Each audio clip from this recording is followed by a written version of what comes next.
musician ay isang taong gumagawa ng music at mahal yung music. And para sa akin, nakikita ko yung sarili kong musician. Kasi kahit sa free time ko, ang naiisip ko gumawa ng music.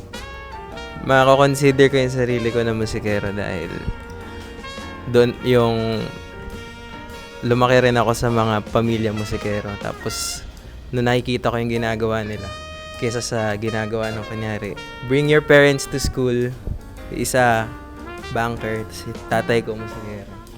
Sabi ko, ay wala, masastig tatay ko. so sabi ko, gusto ko maging musikero kasi nakikita ko na masaya sila sa likod ng bahay, kumakanta lang. Siguro para sa akin, ang isang musician, siguro yung taong may pangalawa ka pang lingwahe outside sa mother tongue.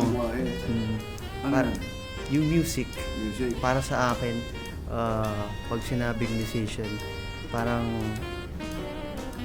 parte siya ng buhay mo, parang taong parte ng buhay niya yung pag-express through music, parang outlet.